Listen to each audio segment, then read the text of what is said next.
सबसे पहले तो मैं राणा सनाउल्लाह साहब को ये कहना चाहूँगा कि बंदा अपनी औकात के मुताबिक बात करे। औकात से बंदा कभी बाहर ना हो, गिरेबान में पहले झांक लिया करें कि राणा साहब, मैं सिर्फ आपसे यही कहूँगा कि अगर आपके अंदर हिम्मत है हमसे मुकाबला करने की तो गिद्धों की तरह छुपकर वार ना करें। मैं आपको यही कहूँगा कि मुकाबला करें, मैदान में आएँ, खान साहब का मुकाबला करें, इस यूथ का मुकाबला करें, इस कौम का मुकाबला करें। अगर आप में हिम्मत है तो एक बार आप इजाज़त दें इस कौम को, इस इमरान खान को इस्लामाबाद आने की, फिर आपको पता चलेगा कि खान साहब चीज़ क्या है।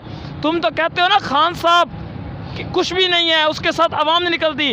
राणा सनाउल्लाह देख, आवाम का समंदर अभी सड़कों पर है। जो जलसा गाह की सूरत हाल है वो तो काफ़ी दूर है, 7 किलोमीटर दूर हम अब इस वक्त मौजूद हैं। लेकिन जो हालात हैं वो ये है कि बस इससे आगे हम जा भी नहीं सकते। तो मैं राणा सनाउल्लाह से यही कहूँगा कि राणा सनाउल्लाह बोल बंदा उतना बोले जो कल को बर्दाश्त कर सके और जो पूरे हो सके। आपने तो ये भी कहा था राणा सनाउल्लाह कि अगर इमरान खान साहब के जो ज़ख्म हैं वो झूठे हैं, वो बनाए गए हैं, आपने कसम उठाई थी। मैं आपको ये कहना चाहता हूँ कि जब तक खान साहब अपने आप को मनवा नहीं लेता, आप लोगों ने धक्के खाने हैं, जलील व ख्वार होना है और आखिरकार इस मुल्क में जलील और रुसवा होकर आपने इस मुल्क से भाग जाना है। चोरी, करप्शन, हर तरह का बाज़ार आपने गर्म कर रखा है।